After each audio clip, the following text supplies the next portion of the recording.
Let us begin. So, welcome to the third and final part of our course, first order logic or predicate logic. We have finished talking about the baby version, which is propositional logic, and the ideas in first order logic are more or less similar. Whenever we study some subject that is similar to another subject that we have already studied, we usually learn it through comparisons. So, we are mostly going to look at the differences between propositional and first order logic, and we will emphasize mostly on that. So, there are some new words here on the board. So, first one is predicate. So, what is the meaning of predicate? Anybody wants to guess?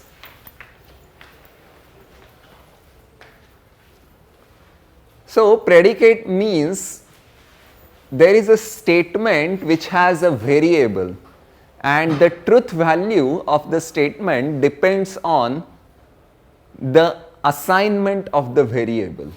So, for example, if I say that 2 is a prime number, that is a proposition. Everybody is okay with that? Yeah, it's a statement. It's either true or it's false. Whereas, if I say x is a prime number, now can you tell me whether this statement is true or false? No, unless and until I tell you what is x, right? And then if x is a chair, does that statement even make sense?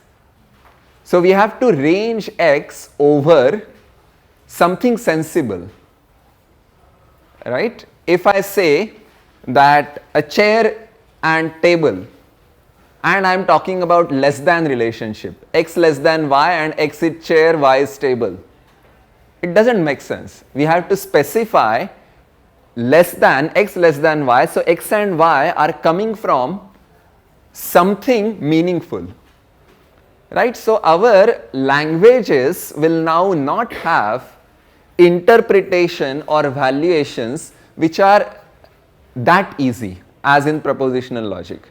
In propositional logic, every statement was either true or false. But here the truth is conditional, the truth depends on assignment. That is the major difference between predicate logic and propositional logic. So, that is one aspect. And earlier we saw that propositional logic also, on its own does not have lot of expressive power. X is a prime number, that itself is one instance of that. But apart from that also, if I say that not all prime numbers, not all natural numbers are prime. Now, this statement I can use a quantifier, not all. So, all or there exist. Now, these two quantifiers, they play a very essential role in first order logic. Okay. Here I want to ask you the definition of a maximal element in a partially ordered set. Can anybody tell me? If there is any element greater than or equal to that, it's equal. Yes, so for all, so A is maximal if for all x bigger equal A, x equals to A. Now you know this definition, but it contains something like for all, and that for all we are varying it over what? When I say for all x and x bigger equal A implies x equal to A. So, when I just say for all x, where is that x varying over? Over the elements of the poset, right? Okay. So, now I want to also ask you, you have studied calculus, and in calculus you have seen something called completeness of real numbers. Yes, what does completeness say? Least about their existence. Yes, least upper bound. Can you state the whole thing? Every non-empty bounded subset of real numbers has a least upper bound. Now, can you try to express it using quantifiers?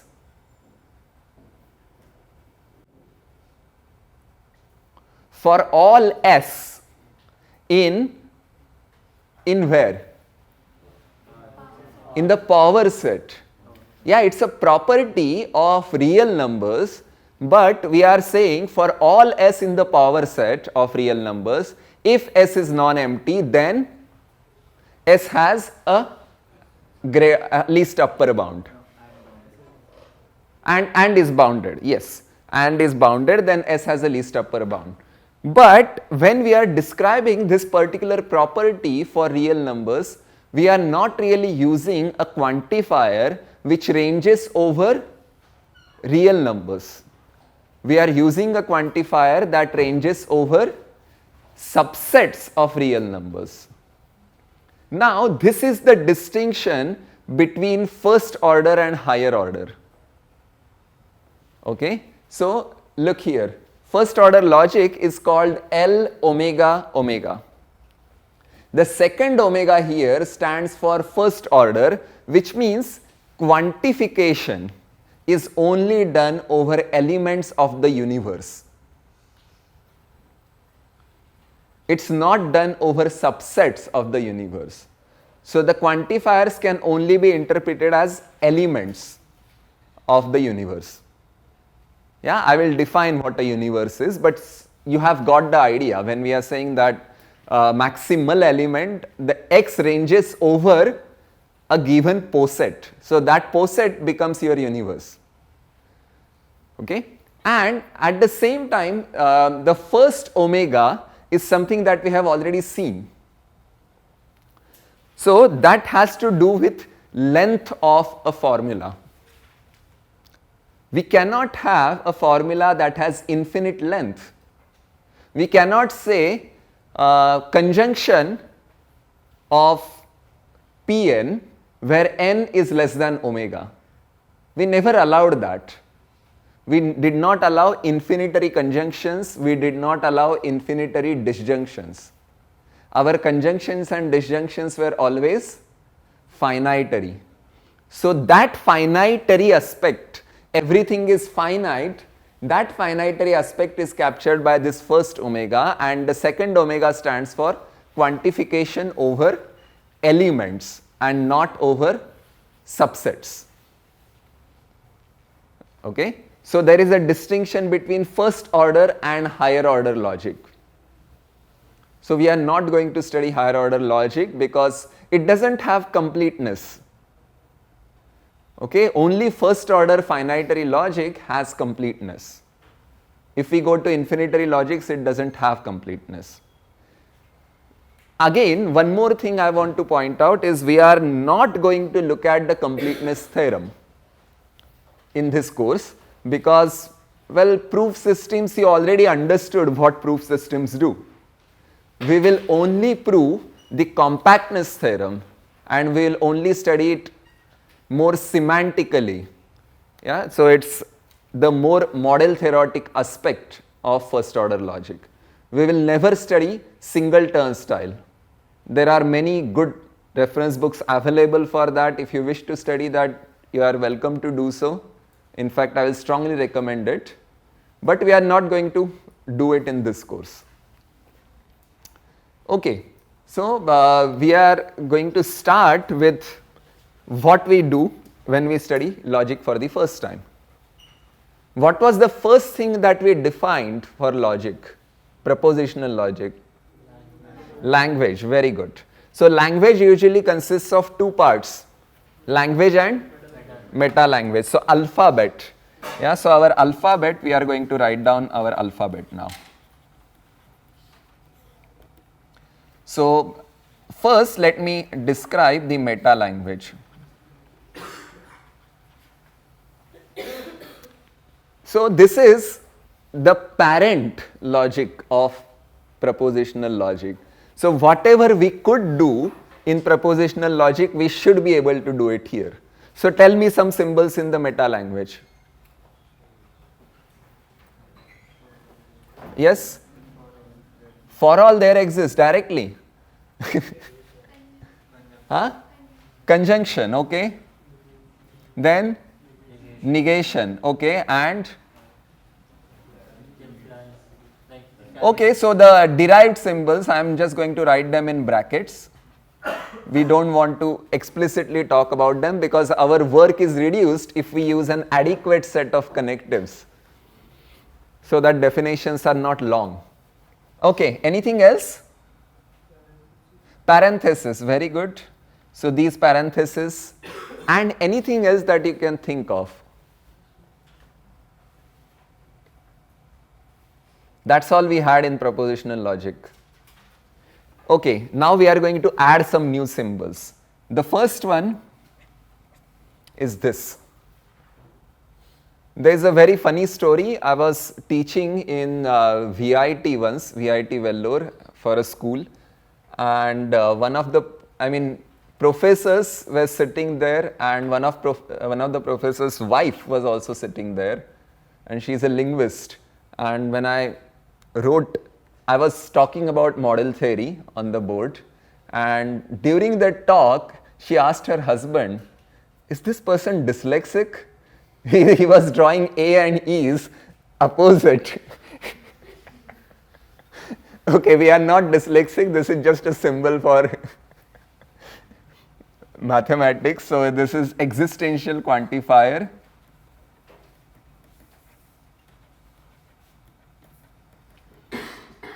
And we are not going to use for all explicitly. It will be again a derived symbol, yeah, just like disjunction. Can you tell me how to write for all using there exist? Negation. Negation, there exists, negation. Okay, you had to use 2.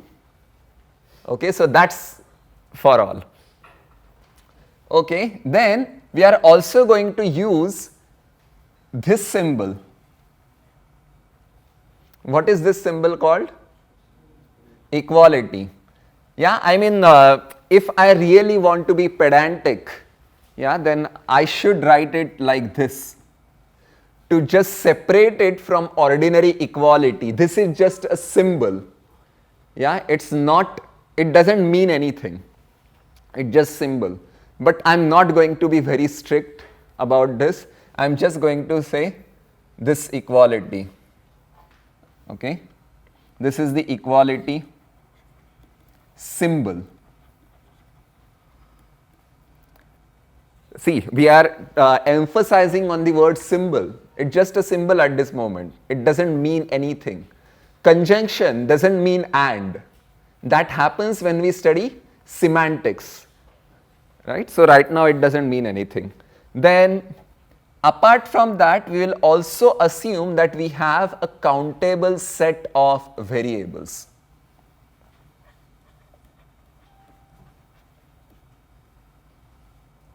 Countably infinite set of variables.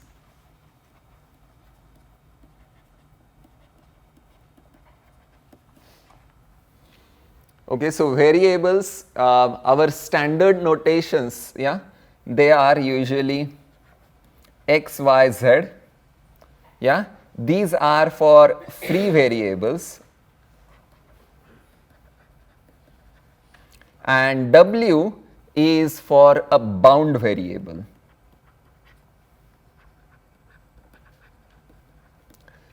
I will describe what these things mean in due course of time, but simple interpretation is anything that appears immediately after a quantifier, that's a bound variable, and anything that is not associated with a quantifier, that's a free variable. These are also part of the meta language. These are also part of the meta language, and in fact what we really need, we don't really need a countably infinite set of variables at any given moment. What we always need is, if we want to use a new symbol that is not already available, we should have that available. Okay, at a time you are only using finitely many symbols, but that finite number could be very large. If we want one more, then it is available. So that's why we are saying countably infinite set of variables. Whenever we need one, it's available. Okay, so this is our meta language part, and in addition we should have a language. Okay, so what is a language? Now this consists of three parts. Okay, I am going to use some fancy symbols.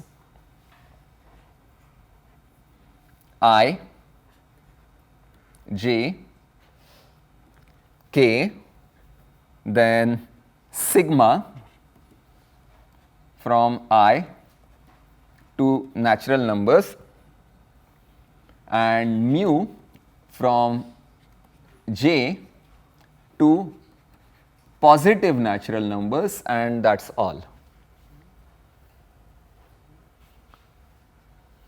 Okay, I have to describe what these things are.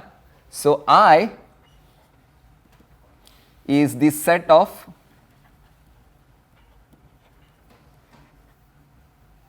perhaps I should not write defines, yeah. I should just write I is the set of relation symbols.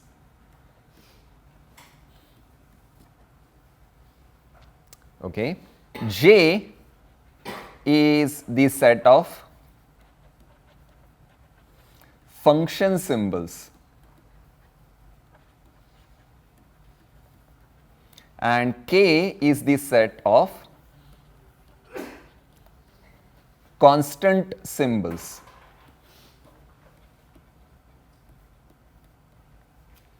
Okay, so there are three different types. When we studied set theory, yeah, most of our attention was about two different kinds. How do sets interact with each other?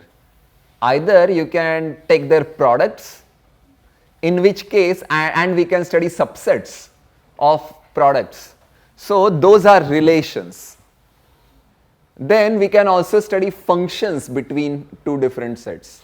So those are represented using function symbols. And if we want to talk about very specific elements of your set, then we use constant symbols.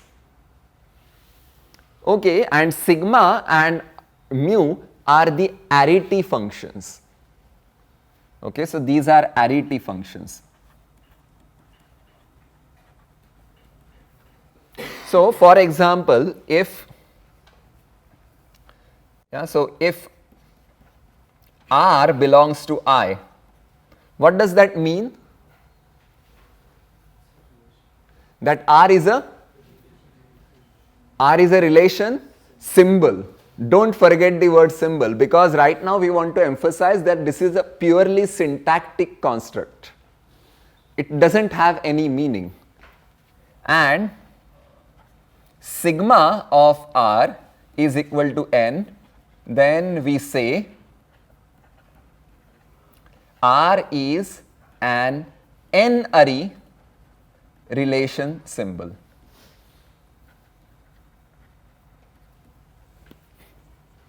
Okay, so n-ary relation symbol. So normally we study binary relation symbol. Yeah, binary relation symbols. Some examples of binary relation symbols are equivalence, yeah, triple equal, then less than or equal to, or strictly less than. These are all examples of binary relation symbols. Then being prime, just being prime, that is a unary relation symbol. Prime of x, yeah, because either x can be prime or x may not be prime. So it's a property. So this one, yeah, relation symbols, these are actually called predicates. That's why the name predicate logic. Yeah, these are called predicates, relation symbols. That is the speciality of this. And if f belongs to J and mu of f is equal to m, then we say f is an M-ary function symbol.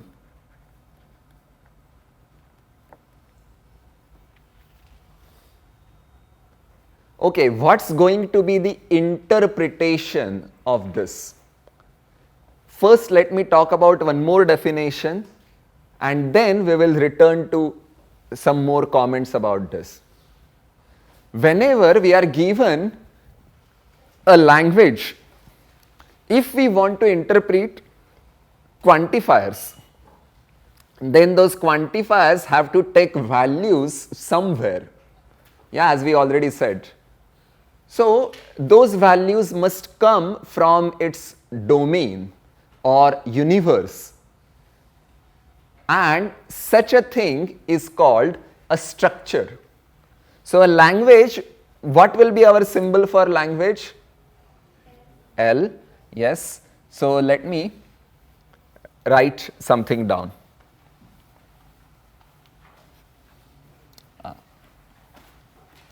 An L structure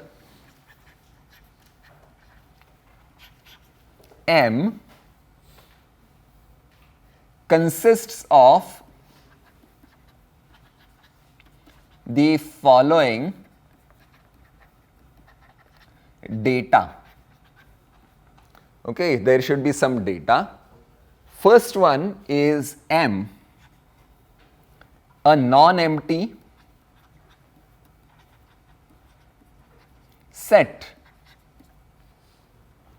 also known as, known as the universe of M or domain of M or the underlying set of M. I will use all these different terminologies while talking about this. So, it's just a non-empty set. The word non-empty is extremely crucial here. We cannot allow our universes to be empty. Okay. Then, for each R in I, a subset Rm of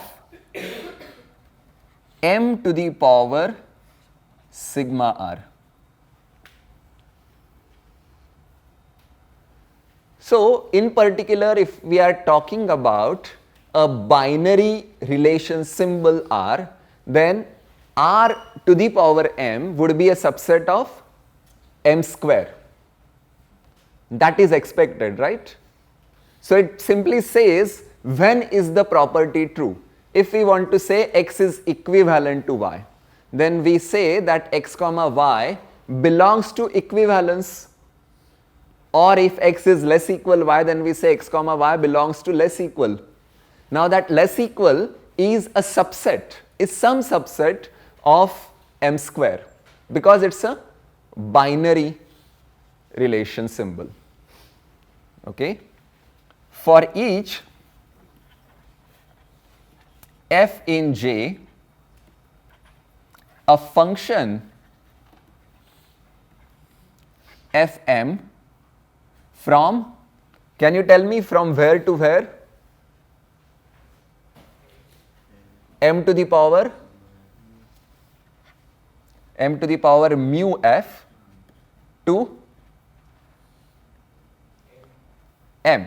It should take mu f many inputs and give you just one output. So, for example, addition of two natural numbers, that is a binary function symbol. So, binary function symbol is interpreted as a binary function. a ternary relation symbol is interpreted as a ternary relation. So the interpretation is just dropping the word symbol. It's no longer just a symbol, it has a concrete meaning. And finally, for each C in K, an element Cm in M. So for example, when we talk about natural numbers, then there is a special element. What is that special element? 0.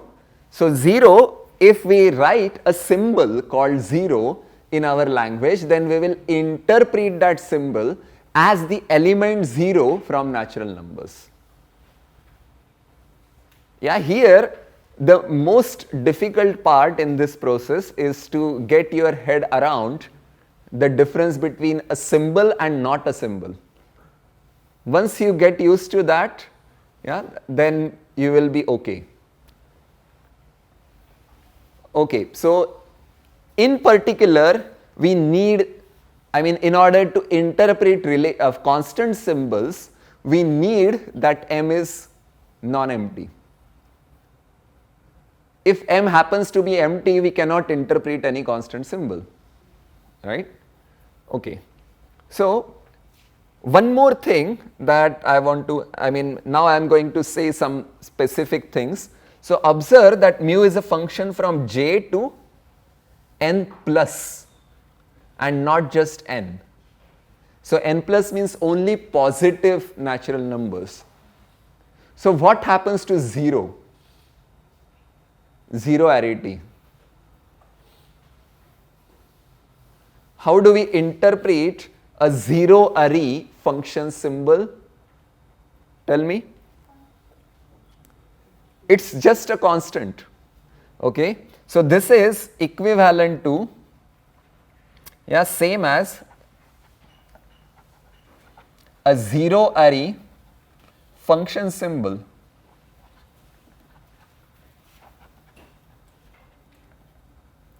Since Cm is a function from m to the power 0 to m. But what is m to the power 0? Any set to the power 0 is 1. It is 1. Yeah, because how many functions are there from the empty set to your set m? It is just the empty function. So there is a unique function. So this is 1. Or any singleton. So what is a map from a singleton to m?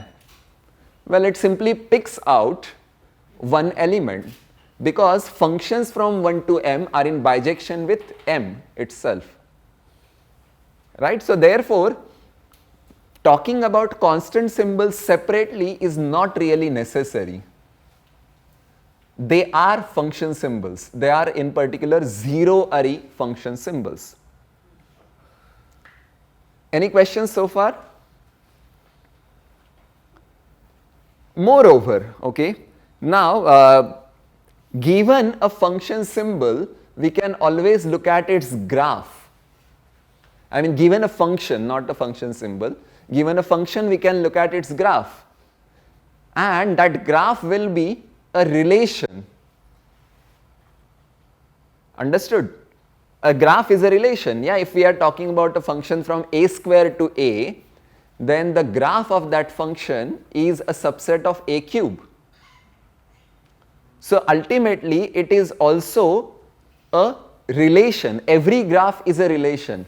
Every constant is a function and every function is a relation. That's why we justify the name that it is predicate logic. Everything is just a predicate. Understood? A function is definitely something more than a relation because it satisfies some properties. Yeah, that for every element of the domain there exists a unique element of the codomain. Now that property we can write down as sentences later on. But every function is ultimately a relation. Any questions so far?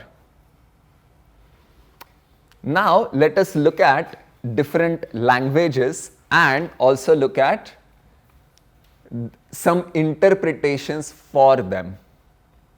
So now we are going to start.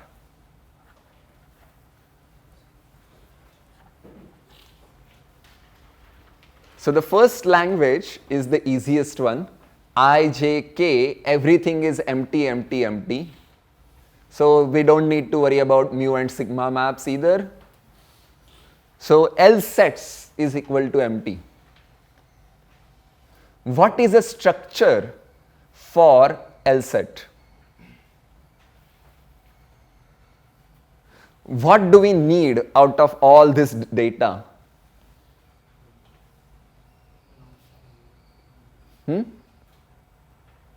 What do we need? Do we need a non-empty set? No? Why? There is no, we did not say that for constant symbols we are taking it to be non-empty. We said this is part of the data. So we need a non-empty set. But I is empty, J is empty, and K is empty. So what is a structure for L sets? A non-empty set. That's all.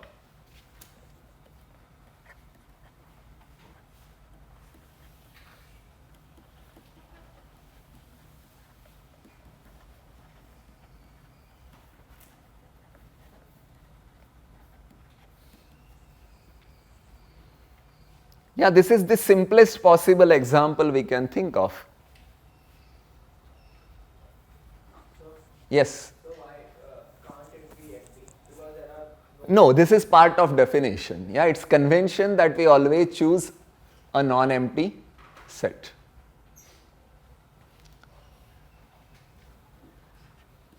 Any other questions? Okay, so I'm going to write down, well, I'm just going to say L1 right now, and I should give you the data for this. Yeah, so this is, I equal to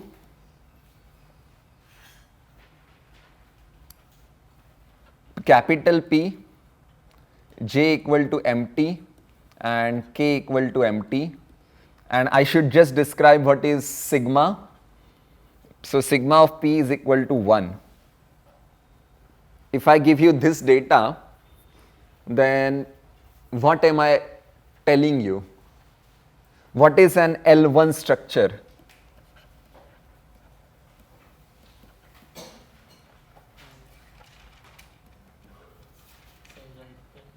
Singleton. it is related to itself. See, what do we need to give the data? A non-empty set. And then for each relation symbol, I need a subset of an appropriate power. So which power should I think of?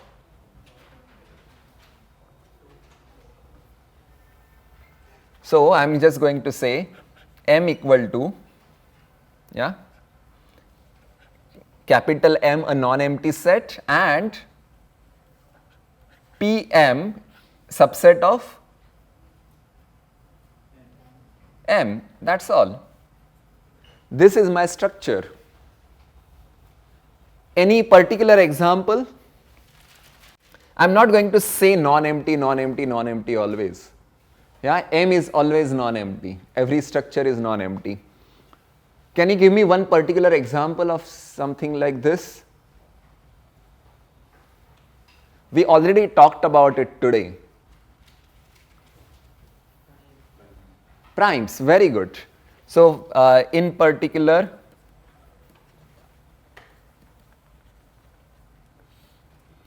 yeah, natural numbers, comma, primes is an L1 structure.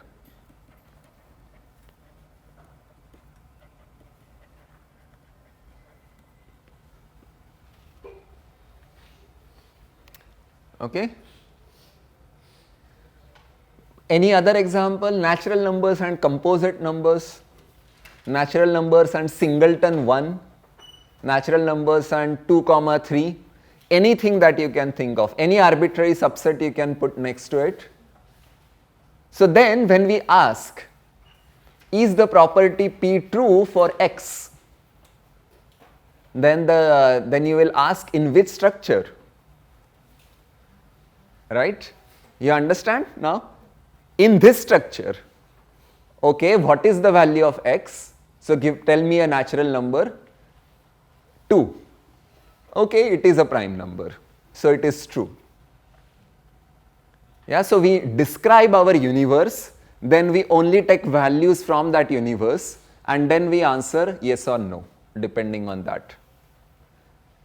Okay, third example, maybe let's say L1 prime equal to I is empty, J is F, K is empty, and mu of F is equal to 2. Now please tell me one example of a structure.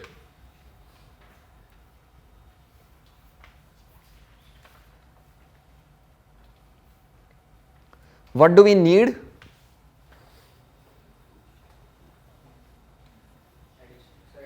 Addition on?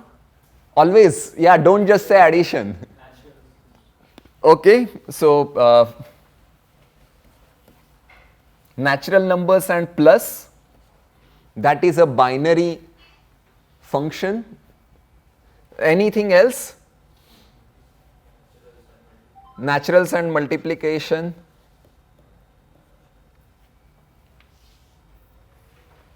I also watched a video recently of a professor from the US in whose class, if a student's mobile phone rings, if there is a call, then they have to answer that call on loudspeaker.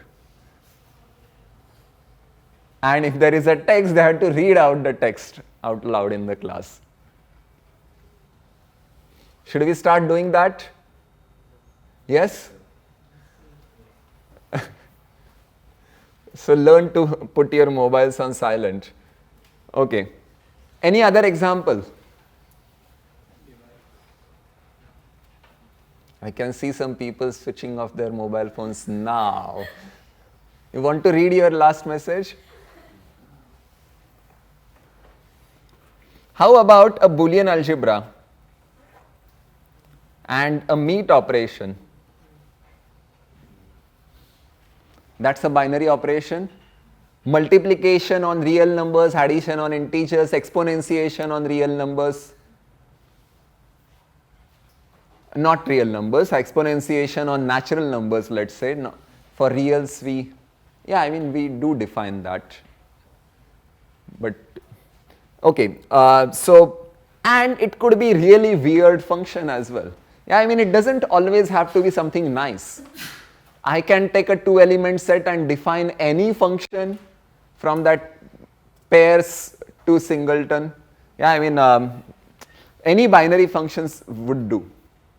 Yeah, I mean, in practice, we ask for nice properties. So, for example, we'll require that our binary function symbol to be associative.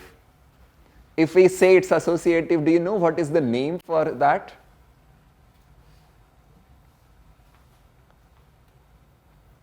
Associative binary function.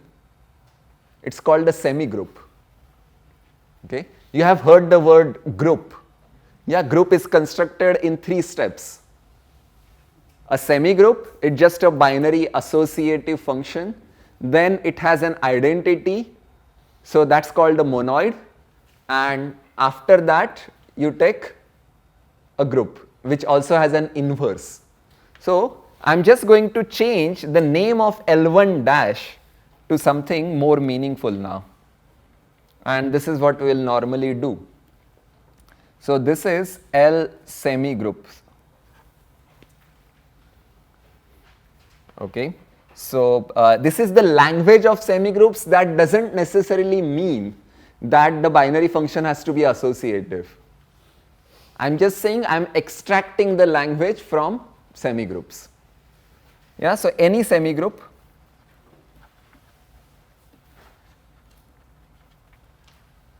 semigroup is associative binary operation. Now that we are on this topic, why not add a fourth example, which is from monoids. So L monoid. Can you please describe the language for L monoids? The same thing, but then the constant you have an identity. You have one extra constant, very good. So I is equal to empty, J is equal to singleton F, and K is equal to singleton C. Well, even though I did not describe it, I hope you know what symbols I am going to use. Yeah, so let me perhaps write them down. We'll use R, S and T, perhaps just R and S, yeah. R and S for relation symbols. These are notations.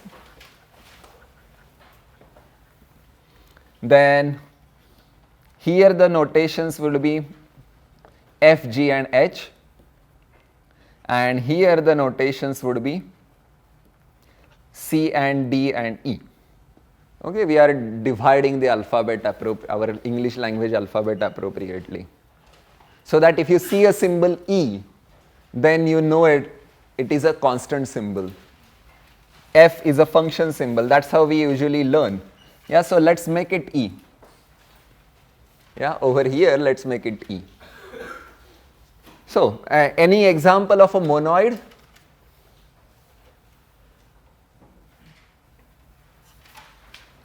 Any monoid is an L monoid structure. But it doesn't have to be a monoid. So, L monoid.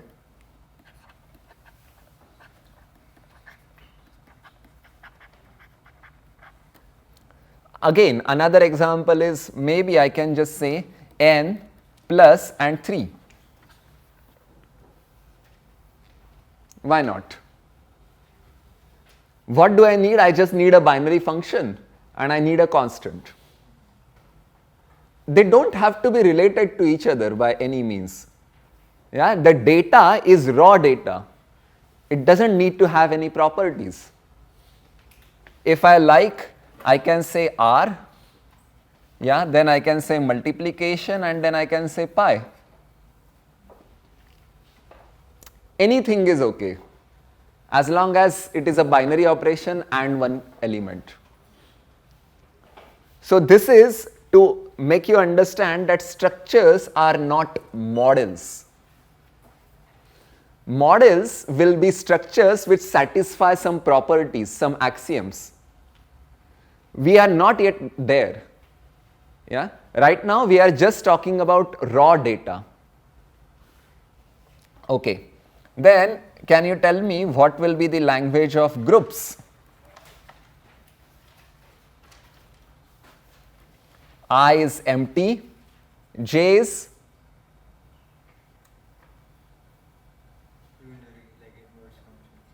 we need a binary function symbol, so I am just going to write 2 on top of it, and inverse function. And inverse is what, binary or unary? Unary, yeah. So I am just going to say G and this is unary, and yeah, let me close this, and K will be E, and that's all. So any group is something like that. So any group is an L group structure.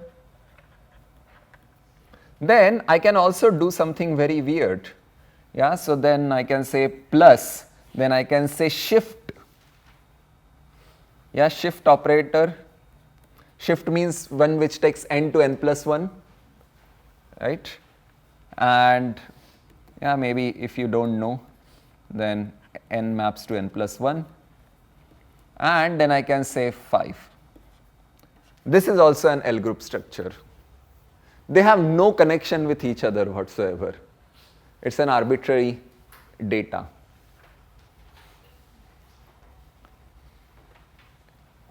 Okay, then we can also describe something more complex like a ring. So L ring, what will it consist of? Sorry, this is I. What will be I in L rings? Empty. Yeah, there are no relations when we talk about a ring, but what else do we have? Plus and multiplication. Yeah, if we are talking about a ring with unity, then we have, so let's see. So J is F, G, then H. So F stands for addition, G stands for multiplication, and H stands for inverse. So I mean, they don't really mean anything. These are just symbols. F, G and H are not the usual symbols either. They don't mean anything, but we need so much data. And what else do we need? 0 and 1, let's say. Good. So C and E. And then our description is complete. So any ring is an L ring structure.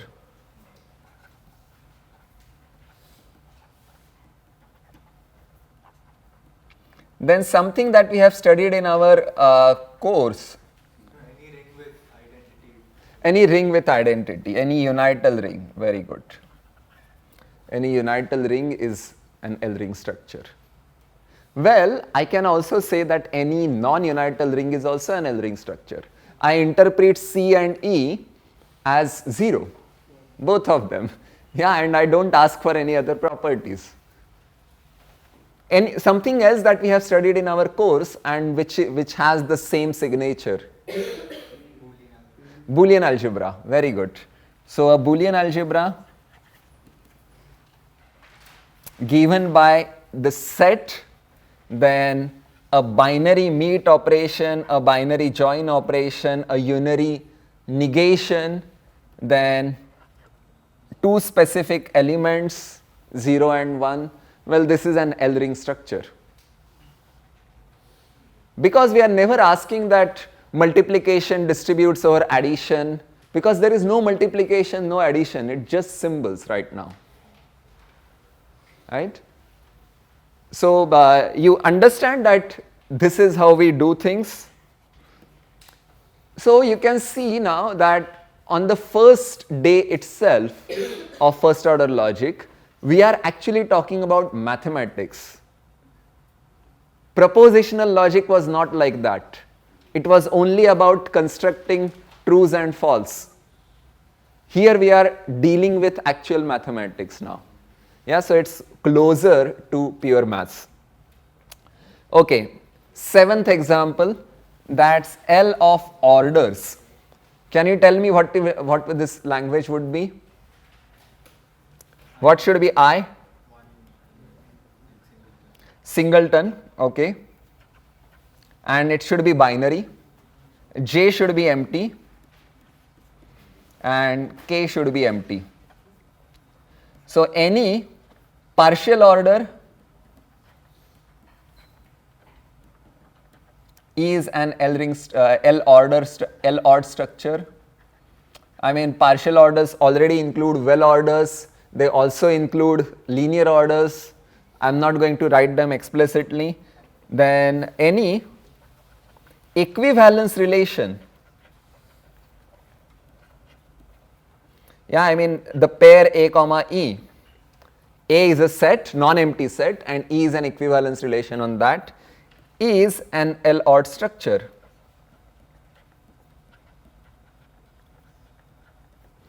Here we are writing some subscript not because it's standard, but just to make us understand what's happening.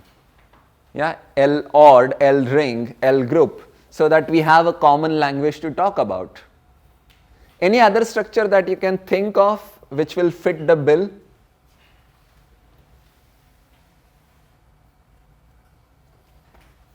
What about natural numbers with order? and addition, multiplication, everything. So we can combine L-ORed ring, L-ORed groups.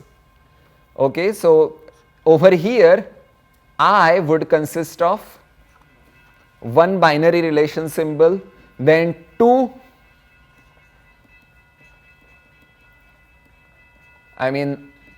whole data as we had in rings and we had in L-ORed. Yeah, so this is 2, 2, 1, and of course constant symbols are 0, 0. Okay, so so for example, natural numbers with less equal, our usual less equal, then addition, multiplication, 0 and 1. Real numbers will also fit the bill. Yeah, real numbers which are ordered and they are rings, they are fields moreover. Yeah, but what doesn't fit? The collection of open subsets of real numbers, open intervals of real numbers, we cannot express that over here. We can express them, we can say that each open interval is one predicate, but then unary predicate, but that would be complicated. Yeah, we rely on some external data. What other mathematical structures have you thought of? Have you studied so far? Huh? Loudly. Matrix spaces. Vector spaces. Okay. Vector spaces we can do. So let me just write that L vect. But I will write only real vector spaces. So I need, this is a, if you give me a field, then I can do it. And not otherwise. Yeah. So what will be the relation symbols in the case of vector space? Nothing. J, it will have addition and scalar multiplication. Yes, we'll talk about that. So addition is binary, minus should exist. Yes, so minus I will write as a unary function, and then I will also write m sub r, where r is in real numbers. I am using some external data and this is a unary function. Yeah, mr of a is r times a, scalar multiplication. And finally I will have k equal to c. Okay, so this is the language for a vector space, real vector space. If you change it to complex numbers, then a complex vector space. But you have to have some external data in here. In fact, from every given mathematical structure, you can extract its language, if it is not infinitary. There should be no properties which involve infinitary operations. Okay? We cannot take, for example, in the power set of a set, we can take arbitrary unions. Now, arbitrary unions are not allowed here because of something on the first page. It's a finitary logic. Arbitrary unions of sets are not allowed. We can only take finite unions. Okay, let's stop here.